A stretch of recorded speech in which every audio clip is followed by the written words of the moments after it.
আঘাতে আমার নবীর শরীর মোবারক থেকে রক্তগুলো বাইরে হয়ে যায়। এই নির্যাতনের কারণে আমার নবীর শরীর থেকে রক্তগুলো বের হয়।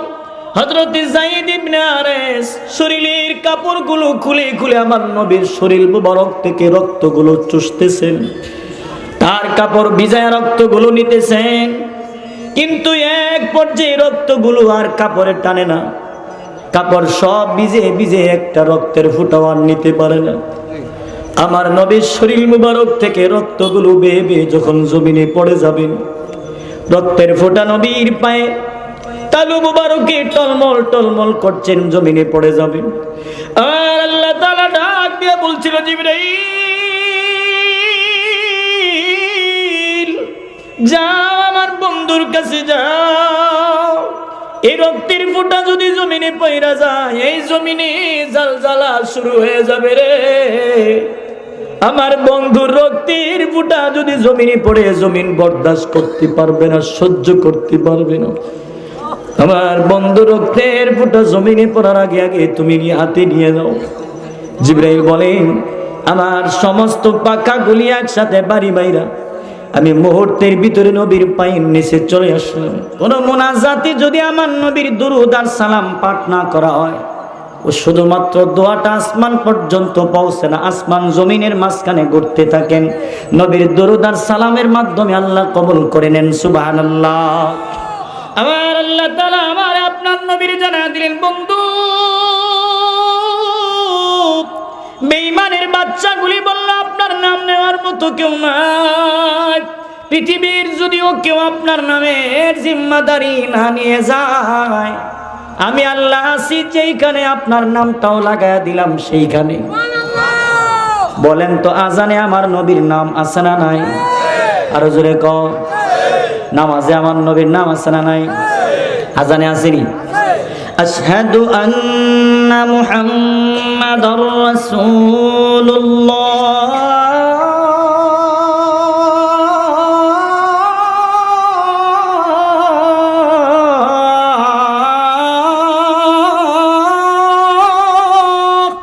আল্লাহ তাআলা বলেন, আজানে আপনার নাম আমি লাগাই দিলাম, নামাজে বলেন তো আমার নবীর দুরূদ আছে না না?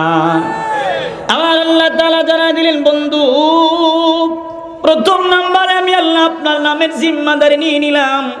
পৃথিবীর কোন নবী আমি আল্লাহ তাআলা দুনিয়াতে বাড়ানোর পরে আমি আল্লাহ দাওয়াত দিয়ে আমি আল্লাহর বাড়িতে আনি নাই, কিন্তু আপনার প্রেমে পাগল হয়ে আমি আল্লাহ আমার বাড়িতে আপনার দাওয়াত দিছি। আরো জোরে কন্যা সুবহানাল্লাহ। সাইয়েদনা ইব্রাহিম, ইসমাইল, মুসা কালিমুল্লাহ, অনেক নবী তো আল্লাহ তাআলা দুনিয়াতে পাঠাইছেন।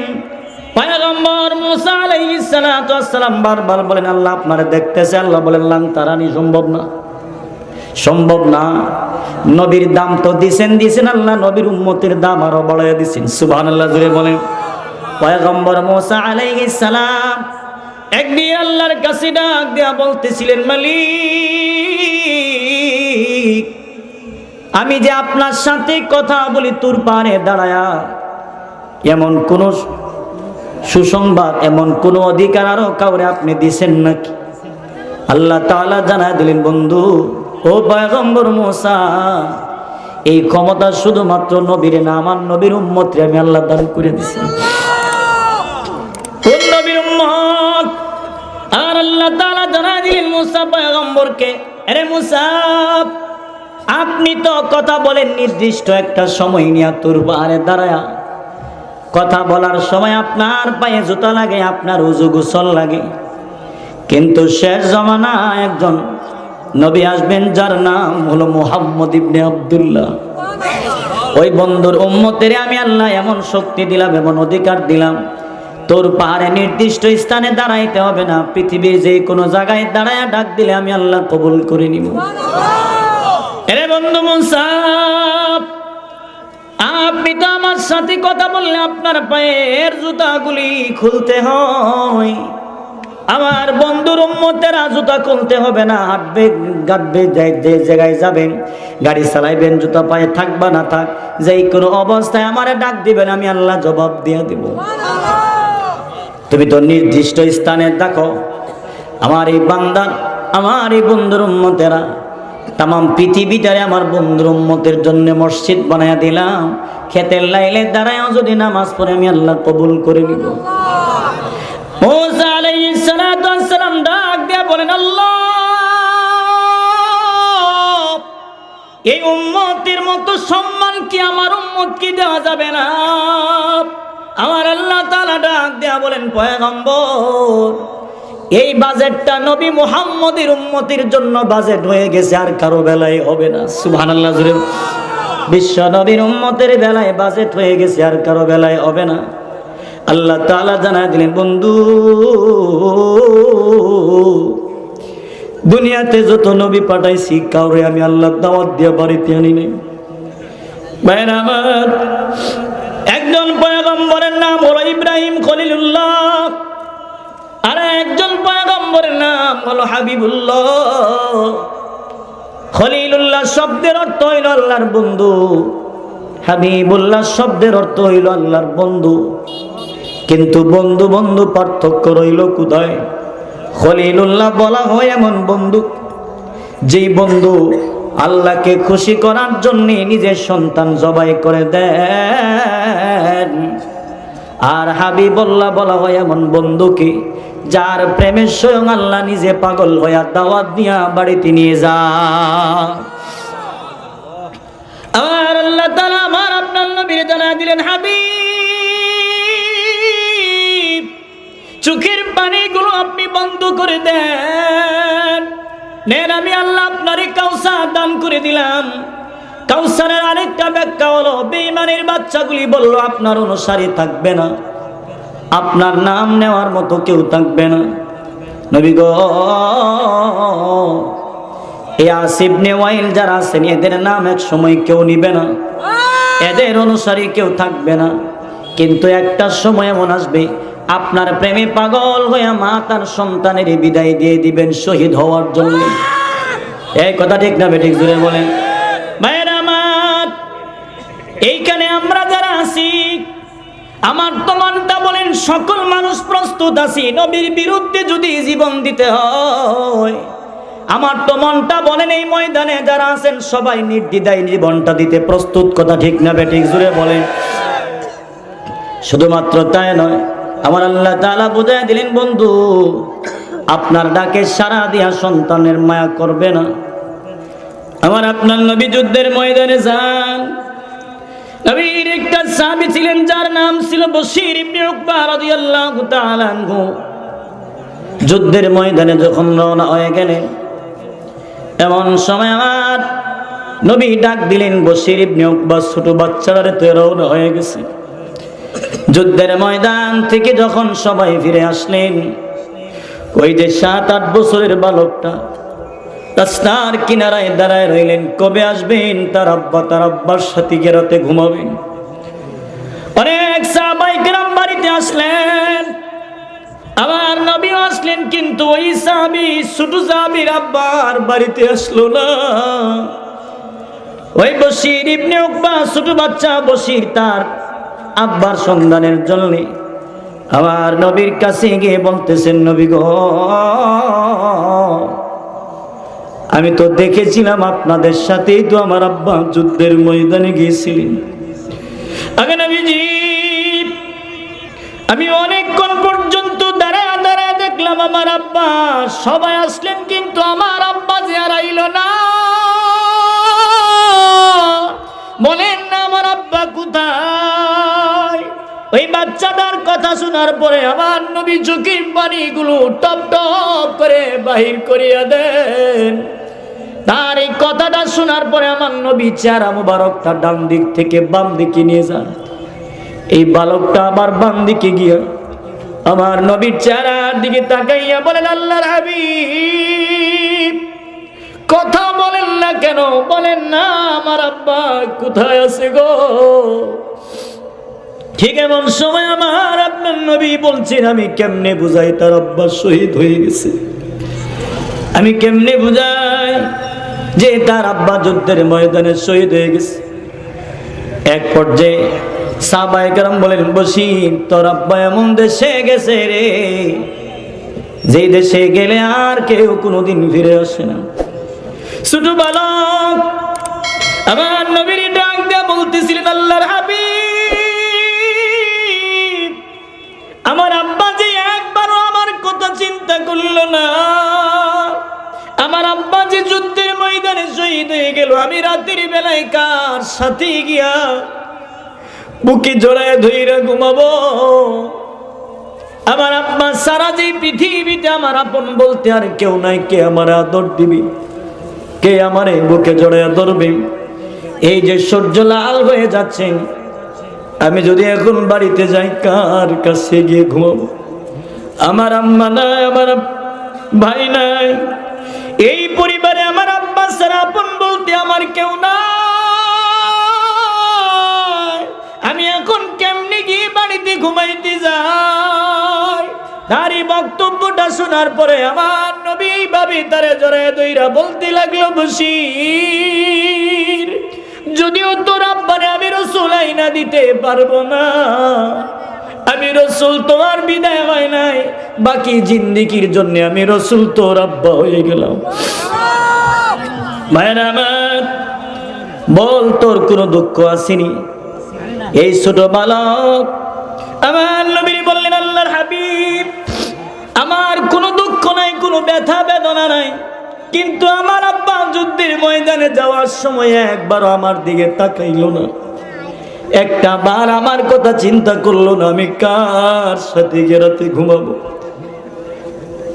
আল্লাহ তাআলা বুঝাই দিলেন, বন্ধু,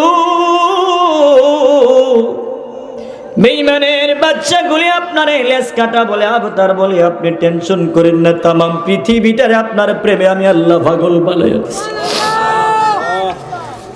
ভাইরা আমার, নবীর ডাক শুনি এমন অসংখ্য গণিত মানুষ শহীদ হয়ে গেছেন, বলতে গেলে লম্বা সময় হয়ে যাবে। আমার আল্লাহ বুঝাই দিলেন, বন্ধু, তারা আপনারা বলছেন আপনার নাম নেওয়ার মতো কেউ থাকবে না, আমি আল্লাহর দায়িত্ব দিয়ে দিলাম, এটা দায়িত্ব আমার কাছে। সুবহানাল্লাহ জুড়ে বলেন।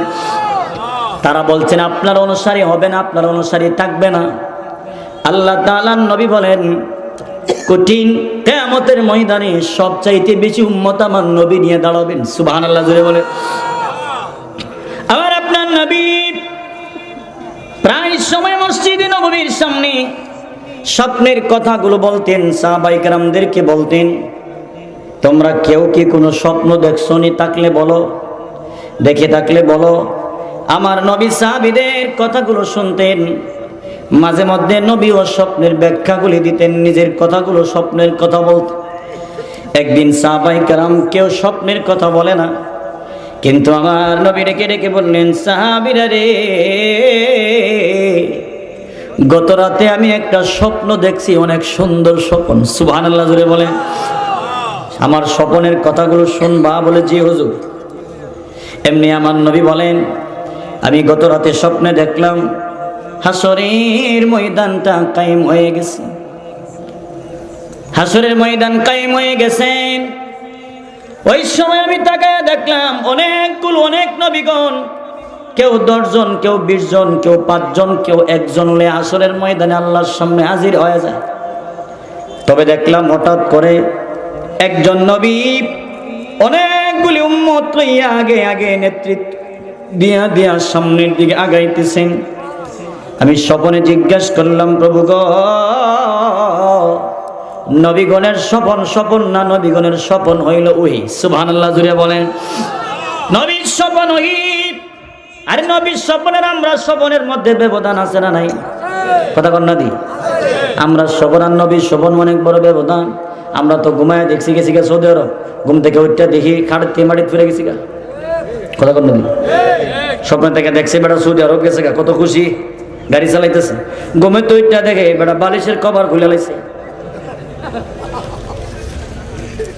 আছে না নাই? আরো জোরে কন। ছোট বাচ্চারা, আমরা যখন ছোট ছিলাম অনেক সময় দেখতাম এমন সুন্দর এক জায়গায় ঘুরতাম, গেছি, এখানে সুন্দর একটা বাগান আছেন, রাস্তার সাইডে পেশাব ধরছে, পেশাব করতে করে দিছি। ঘুমের থেকে ওইটা দেখে আব্বার কুল মায়ের কুল বিজাই দিছি মুইটা। কথা ঠিক না বেটি? ভাইয়ের আমার আপনার নবীর স্বপন হইল ওহি। আমার নবী ডাক দিয়া বলেন সাহাবীরা শুন, যেই মাত্র আমি স্বপ্নে দেখলাম একজন নবী অনেকগুলো উম্মত নিয়ে সামনে আগাইতেছেন, আমি আমার রবকে ডেকে ডেকে বললাম, প্রভু গো, উনি কে গো? অনেকগুলি উম্মত নিয়ে আগে আগে যাইতেছেন, উনি কোন নবী? আল্লাহ তাআলা জানায় দিলেন, বন্ধু উনি হলেন মূসা কালিমুল্লাহ। সুবহানাল্লাহ বলেন।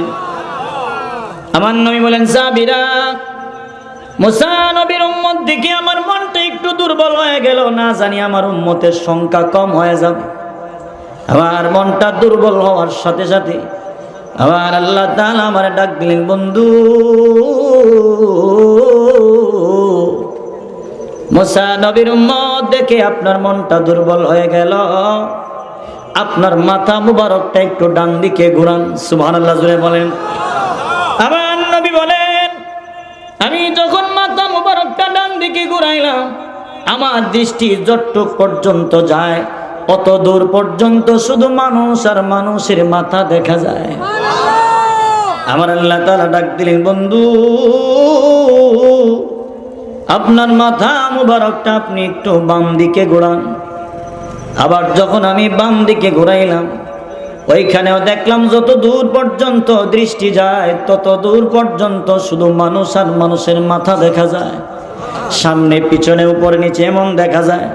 আমি ডাক দিলাম, প্রভু গো, এতগুলো মানুষের মাথা কিসের দেখাইলেন? আমার আল্লাহ তাআলা জানায় দিলেন, এই সব যা দেখছেন সব হলো আপনার অনুসারী, আপনার উম্মত। আমার আল্লাহ তাআলা কাউসার দিয়ে বুঝায় দিলেন, হাবিব তারা বলছেন আপনার অনুসারী থাকবে না, কিন্তু আমি আল্লাহ আপনার অনুসারী এত বাড়াইয়া দিলাম, পৃথিবীর সব চাইতে উম্মত আপনার হাসরের ময়দানে আমি আল্লাহ দাঁড় করাইয়া দিব। সুবহানাল্লাহ জোরে বলেন। এই নবীর উম্মত হওয়াতে দামি না কম দামি? আরো জোরে বলেন। এই নবীর উম্মত হওয়াতে আমরা খুশি না বেজার? ভাইরা আমার, আর আপনার নবী এই বেঈমানদের কথা দাঁত ভাঙ্গা জবাব দেওয়ার জন্য আল্লাহ তাআলা আয়াতগুলো নাজিল করে জানায় দিলেন, বন্ধু তারা বলছেন আপনার নাম নেওয়ার মতো কেউ থাকবে না, আপনার অনুসারী থাকবে না, কিন্তু এর আর কেউ চিনেও না। আপনার নামের জিম্মাদারি আমি আল্লাহ নিয়ে নিছি, কিয়ামত পর্যন্ত আপনার নামের প্রচার প্রসার আমি আল্লাহ নিজে করে দিব। আপনার তো লেজ কাটা বানাইছি না, আমি আল্লাহ আপনার সমস্ত জগতের জন্য রহমত বানায় পাঠাইছি। সুবহানাল্লাহ জোরে বলেন। ওমা আরসালনাকা ইল্লা রাহমাতাল লিল আলামিন।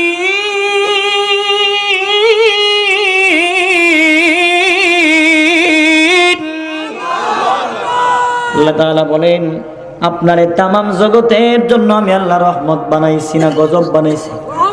আর জোরে বলে, এরে আমার আপনার নবী কেমন রহমত!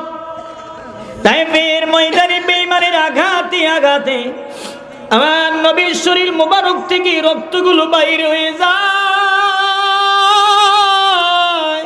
এই নির্যাতনের কারণে আমার নবীর শরীর থেকে রক্তগুলো বের হয়।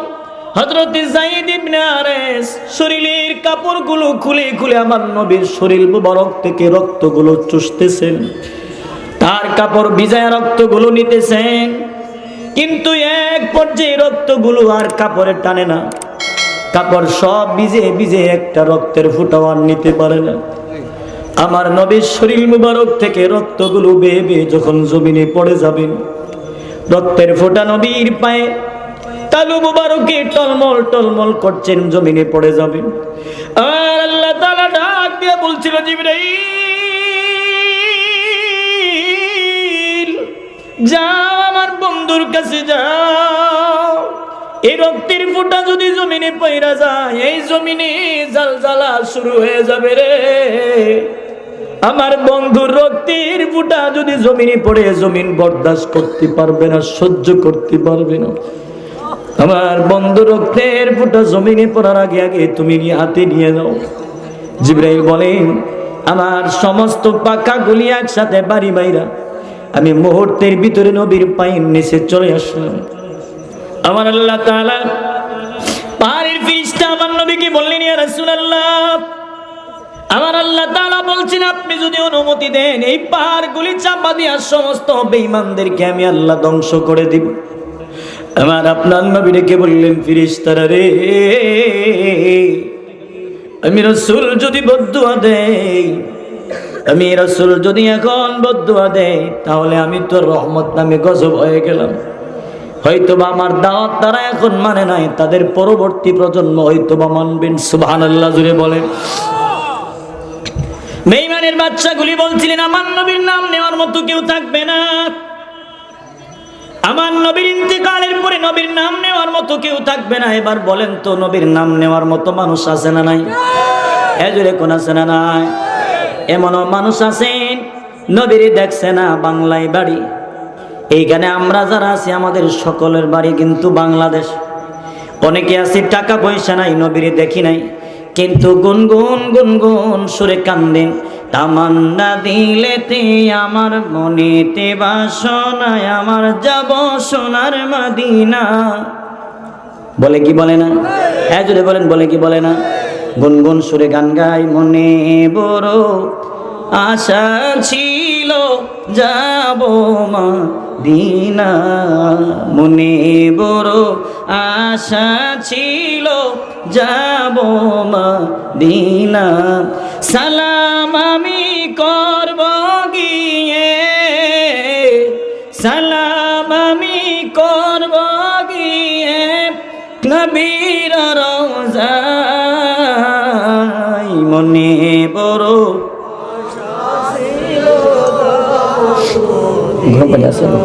মনে বড় আশা ছিল। এরকম বলে, বলে কি বলে না?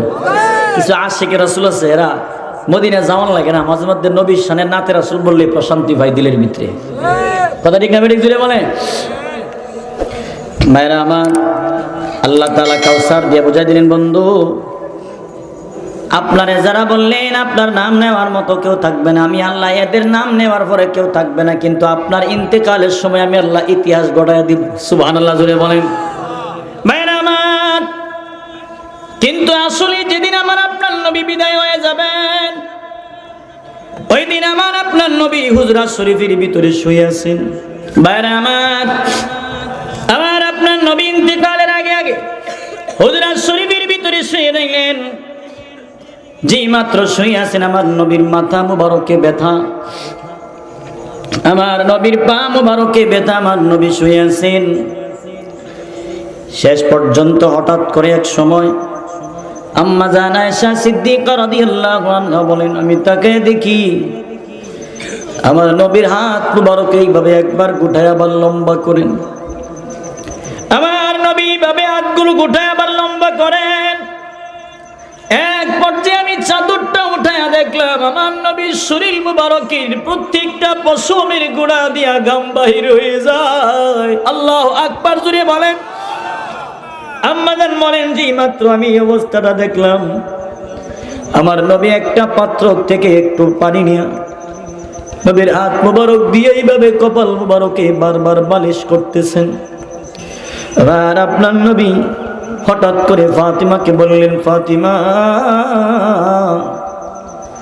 দরজায় দাঁড়ায় দেখো কে জানি সালাম দেন আর ঘরের ভিতরে ঢুকতে চান। ফাতিমা রাদিয়াল্লাহু আনহা যেই মাত্র দরজা খোলার জন্য রওনা হয়ে গেল, আবার আল্লাহ তাআলা ডাক দিয়ে বলতেছিল, আজরাইল আমার ফাতিমার সামনে তুমি প্রকাশ হয়ে যাও, আর না হয় দরজা খুলে যদি কাউকে না দেখতে পায়। আমার বন্ধু বলেছেন কে যেন সালাম দেন, কাউকে না পাইলে মনে করবে আমার বন্ধু মিথ্যা বলেছেন। এরে আজরাইল, আমার ফাতিমার সামনে তুমি প্রকাশ হয়ে যাও, আমার বন্ধু যেন মিথ্যুক না হয়। হযরতে ফাতিমা রাদিয়াল্লাহু আনহা দরজা যখন খুললেন, এমন জোরে একটা চিৎকার দিয়ে বলতেছিল, আব্বা, আরে প্রাণের বাবা গো, এমন বিরাট আকারের ব্যক্তি আমি কোনোদিন আমার জীবনে দেখি নাই, যার মাথা হইল অনেক উপরে আর পা হইল জমিনে।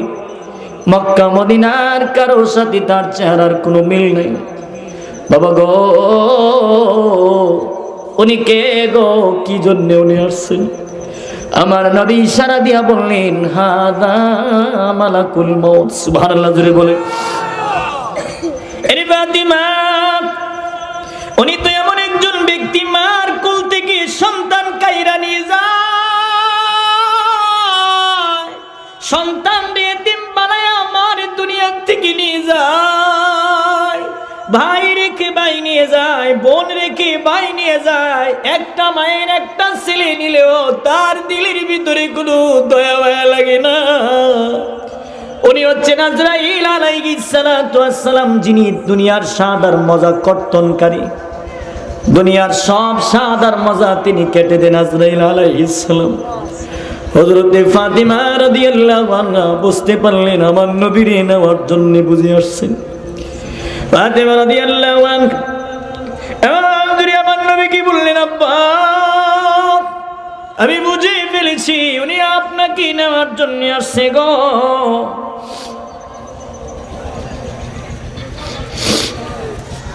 আমি বুঝে ফেলেছি আপনাকে নেওয়ার জন্য আসছেন। আমি ওনারে অনুমতি দিব না, আপনারে নিতে দিব না। আবার আপনার নবী ডেকে বললেন, ফাতিমা অনুমতি যদি নাও ধরে, বিনা অনুমতিতে ঢুকতে পারবে এমন শক্তি আল্লাহ তারে দান করছেন। কিন্তু তোমার আব্বার ঘরে ঢোকার জন্য অনুমতি চাইটা তোমার আব্বার ইজ্জত আর সম্মানের কারণে। পৃথিবীর কারো ঘরে ঢুকতে গেলে আজরাইলের অনুমতি লাগে নাকি? অনুমতি লাগে? আরো জোরে কোনো অনুমতি লাগেনি? আরে ফাতিমা দরজা খুলে দাও। আজরাইল কারো ঘরে ঢুকতে গেলে অনুমতি লাগে না, কারণ মরণ থেকে কেউ এ পর্যন্ত পলায়ন করে থাকতে পারে নাই। ঠিক না বেটি? আইনামা তাকুনু ইউদরিকুমুল মাউত ওয়ালাউ কুনতুম ফি বুরুজিম মুশাইয়াদা। আরেক জায়গায় আল্লাহ বলেন, কুল ইন্নাল মাউতাল্লাযী তাফিরুনা মিনহু ফাইন্নাহু মুলাকীকুম। মরণ থেকে যতই পালাও মরণ তোমায় লইবে গিরি। যদিও সুদূর আকাশ পথে পালাও সেথায় লাগে সিঁড়ি। বাঁচার সুযোগ নাই। এর মা তার অনুমতি দিয়ে দাও। ফাতিমা রাদিয়াল্লাহু আনহা কাঁদতে আর বলেন, আব্বা আপনি যদি দুনিয়া থেকে বিদায় হয়ে যান, আমি আর কার কাছে গিয়ে মাথা টেকাবো? কিছুদিন আগে আমার আম্মাও বিদায় হয়ে গেল, আপনি যদি এখন বিদায় হয়ে যান, আমি আর কার কাছে গিয়ে দাঁড়াবো? কার কাছে গিয়ে আমি প্রবোধ নিব? আমার যে আর আপন বলতে এই জগতে কেউ নাই। আমার আপনার নবী বলেন, অনুমতি দাও, না হয় কিন্তু আজরাইল ঢুকে পড়বে। ফাতিমা কান্দিনার বলেন, আব্বা আমার হাসান আর হুসাইন কার কাছে নানা নানা কইয়া দাঁড়াবে? 3 দিনের খিদা লইয়া আমার নবীর চেহারার দিকে তাকাইলে খিদা নিবারণ হয়ে যেত। কার কাছে আমার হাসান আর হুসাইন যাবে? আমার নবী বলেন, মানে কান্দিস না, তোর কানটা আমার মুখের গোড়ায় নিয়ে আস। আম্মা জান আয়েশা সিদ্দিকা রাদিয়াল্লাহু আনহা তারে জিজ্ঞেস করছেন, তোমার আব্বা তোমারে কি বলছিলেন? ফাতেমা রাদিয়াল্লাহু আনহা বলেন, আমার আব্বা আমারে বলছেন কান্দো না, আমার ইন্তিকালের পরে সর্বপ্রথম সাক্ষাৎ তোমার সাথে আমার হয়ে যাবে। ফাতেমা রাদিয়াল্লাহু আনহা এই কথা শোনার পরে শান্ত হয়ে গেলেন। দরজাটা যখন খুলে দিলেন, যেই মাত্র দরজা খুলে দিলেন, এমনি তখন আজরাইল ঘরে ঢুকলেন আর বললেন, আসসালাতু ওয়াসসালামু আলাইকা ইয়া রাসূলুল্লাহ। এখানে বিজি আপনার রব আপনারে সালাম দিছেন আর বলছেন, আপনি যদি অনুমতি দেন গো, আপনাকে নিয়ে যাওয়ার জন্য আর না হয় হায়াত বাড়ায় দেওয়া হবে। আমার নবী বলেন, আজরাইল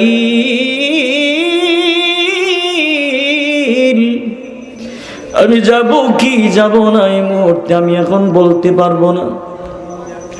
হাত্তা ইয়াতিয়ানি জিবরাইল, জিব্রাইল যতক্ষণ পর্যন্ত না আসবেন ততক্ষণ পর্যন্ত আমি কিছু বলবো না। মুহূর্তের ভিতরে জিব্রাইল হাজির হয়ে গেল। ভাইরা আমার নবী জিব্রাইলকে বলেন, জিব্রাইল, আজরাইল আসছে আমাকে নেওয়ার জন্য, তোমার মতামত কি একটু বলবা নাকি? জিব্রাইল নিজের কথা না বলে, নিজের ব্যক্তিগত কথা না বলে কুরআনুল কারীম থেকে একখানা আয়াত তিলাওয়াত করে শুনিয়ে দিয়েছেন।